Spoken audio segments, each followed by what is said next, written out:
So this is going to be the end of the notes today. We already started these notes the other day when we talked about osmoregulation. So we're going to finish up talking about homeostasis and then talk a bit about the disorders that could happen in your kidney and in your excretory system in general. So just to remind you, we already did osmoregulation, ADH, osmoreceptors, aldosterone, alcohol. We need to talk about pH balance. In other words, acid-base balance.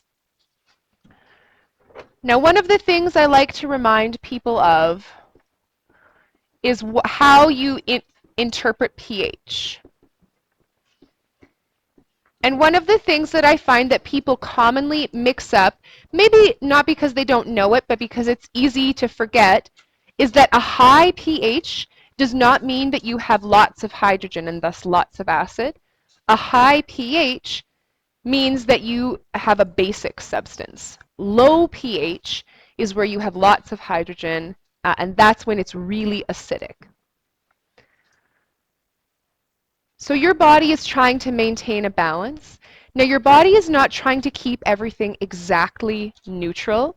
There are some places in your body that are a little bit above 7, some places that are a bit below, some places like your stomach that are way below. But there's a balance in your blood that's optimal. It's near 7 for the pH.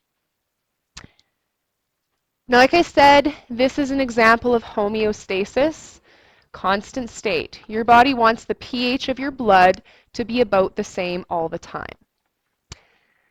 Now, if any of you have ever seen or owned a pool or a hot tub, you might be aware that there's these little dipsticks. You can dip in them to detect what the pH is so that you can keep it at an optimum level. You're doing homeostasis with your pool when you're doing that.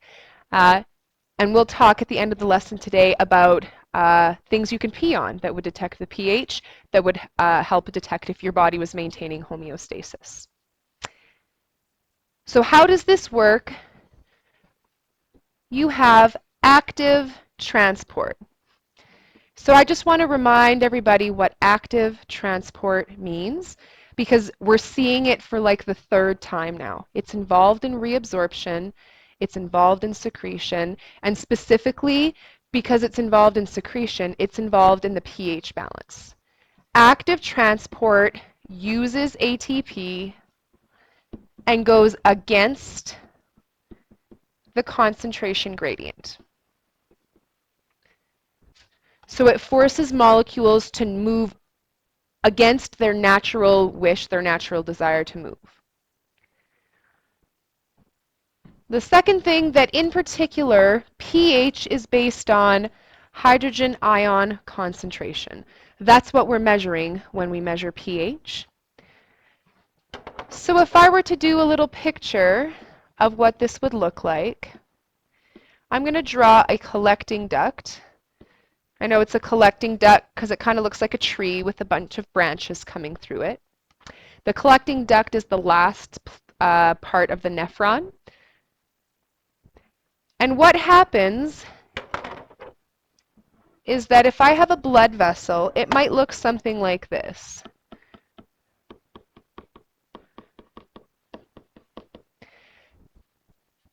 So when we're talking about active transport, we usually mean that we're going against the concentration gradient. And so if the red part is my blood vessel and the black thing is my collecting duct, normally hydrogen ions wouldn't want to move in that direction. Normally, since there are more of them in the collecting duct, their natural tendency would be to move out of it. But active transport means that we would force hydrogen to move that way, even if it goes against its concentration gradient. Now, it's the collecting duct. That's the part of the nephron that's involved with this. And that's how we would regulate the pH of the blood. So underneath here, I'm just going to show you sort of the set of signals that would set this process off. If there is excess hydrogen, that would mean that you have a low pH. Low pH is going to be detected by your brain with some receptors. So very similarly to the way water concentration is detected. There are osmoreceptors that detect water levels. There are plenty of receptors that detect pH levels.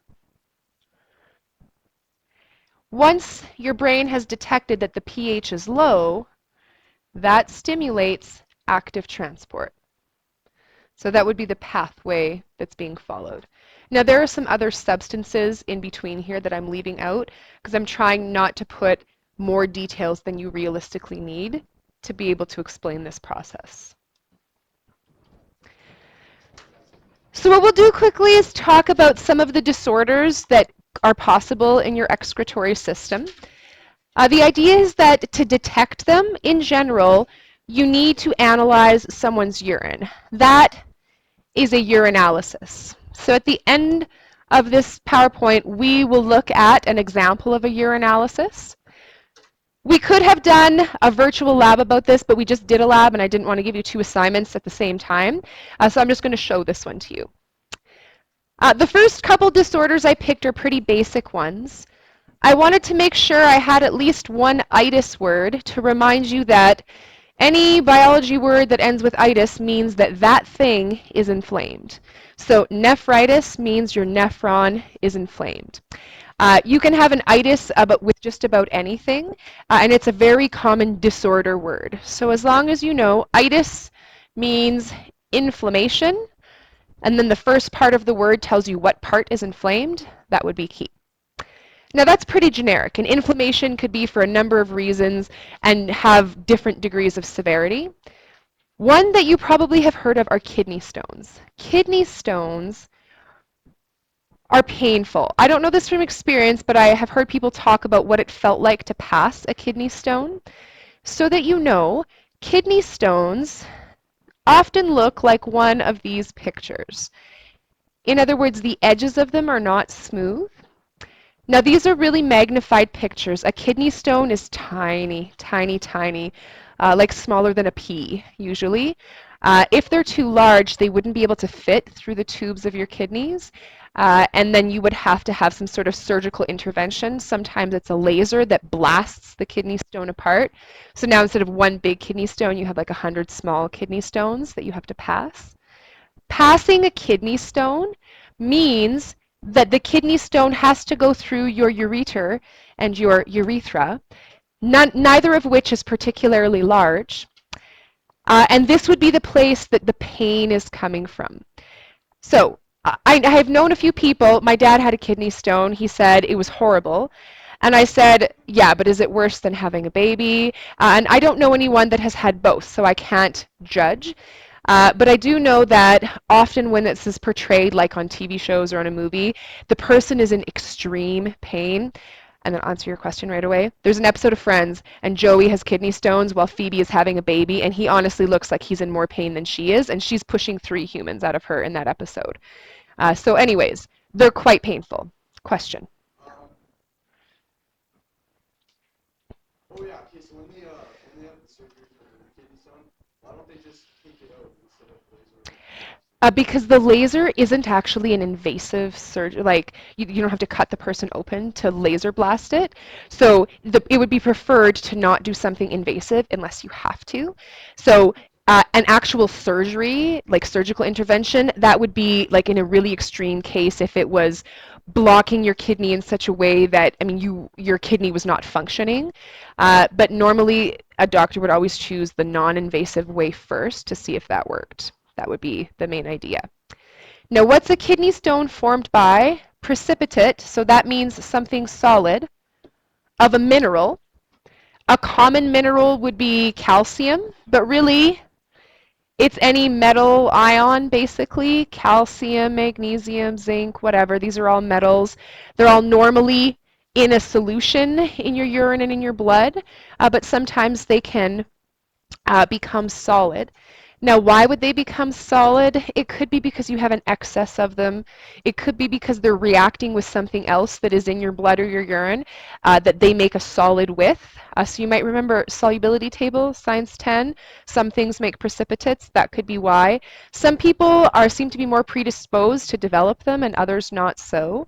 A lot of the time, it's really hard to figure out why you got the kidney stone because when you go to the doctor, you already have the kidney stone. So we can't backtrack and be like, hey, kidney stone, where did you come from? Because it doesn't talk. Does anyone have anything that they want to ask about kidney stones?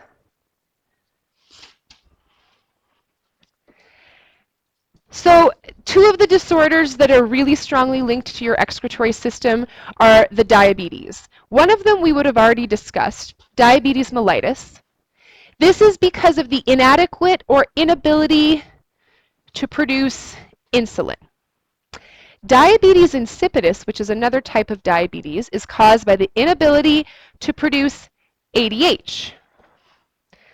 So they're both caused by the inability or the inadequate production of a hormone, but it's two different hormones. One of them is about insulin, one of them is about glucose.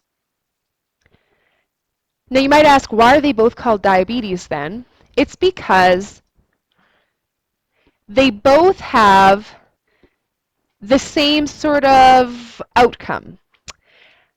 Large volumes of urine and dehydration. So both types of diabetes make you pee a lot and could cause you to be dehydrated. They're both because of the lack of a hormone. One of them is insulin, the other one is ADH. Now for diabetes mellitus, the problem is you have too much blood sugar. So we knew that already. And the reason this is a problem for your kidney is that when your blood gets filtered, obviously glucose will go through the filter because it's small enough, but your body cannot reabsorb it back into the blood. So you don't lose enough glucose out of your urine. Your body is supposed to be active transporting it all back into your blood, but because there's so much of it, it can't keep up. Excess glucose retains or holds water. Water goes where things are concentrated. Since there would be lots of glucose in your urine, water would stay to try to dilute it. In this case, the urine output would have high sugar. So you would have lots of urine and there would be sugar in it. Diabetes insipidus is slightly different in its mechanism. It's because of ADH, not because of insulin.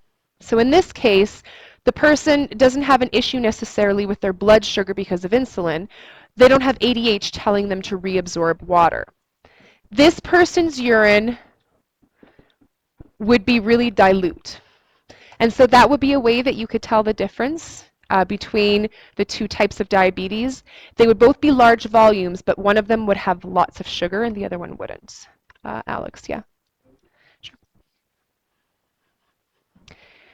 Does anyone have anything they want to ask about diabetes here? So, what could you do if there was something wrong with your excretory system? A lot of the time, there's an easy fix. Maybe you have an infection and you need an antibiotic. Maybe you need to drink more water to balance out the levels of whatever is wrong. The most extreme thing would be dialysis, so it's the one that we'll talk about. The first type of dialysis is renal dialysis. Remember, renal is the adjective that means kidney. If you have renal dialysis, basically what we're doing is replacing your kidney. Your kidney isn't doing its job. Normally, if a person is at the point of having dialysis, they probably need a kidney transplant and are waiting for one. That would be the scenario. So what happens? You have a machine. It's called a hemodialyzer. So hemo means blood. The blood enters the machine from an artery, just like blood enters your kidney from an artery. And then it passes through a series of tubes, just like your kidney is a bunch of tubes. The tubes are semi-permeable membranes, just like the tubes of your kidneys, so things can come in and things can go out. And the tubes are bathed in something that resembles clean blood plasma. So that would be plasma minus all of those waste products, urea, uric acid, excess hydrogen, ammonia. So what happens? Waste diffuses out. And I'm going to put a big star here. Normally, waste doesn't diffuse out. In your normal kidneys that are functioning, waste has to be actively transported so that you can get rid of it all. So this is a slightly different mechanism. But the process or the overall result is the same. Your blood loses its waste, and then the clean blood comes back through a vein, just like the clean blood that your kidney sends back to the rest of your body goes through a vein as well. Now, it normally takes a few hours for this process to happen. So you can imagine if you're someone who requires dialysis a couple hours every day to get your blood cleaned, that would be a pretty tedious thing. Like it would be no way to have a happy, fulfilling life. So this would be a really extreme type of treatment. Now there's another way to have dialysis, which I'll show you, and it's called peritoneal dialysis. Your peritoneum is sort of this area in the center of your body. It's like where your abdomen is. So in this case, we're not necessarily replacing your kidney in the sense that blood is going to get filtered the way it does in your kidney, but we're still going to do dialysis. In this case, you have this bag of solution, and there is a permanently attached tube in the lower abdomen so that you can just open and close it and click this bag onto it. You can see that this would not be someone's preferred solution for how to accomplish dialysis. Then you drain the solution into your abdominal cavity, so your peritoneum. So you fill your abdomen with the solution. Again, probably not people's first choice for how to have this happen.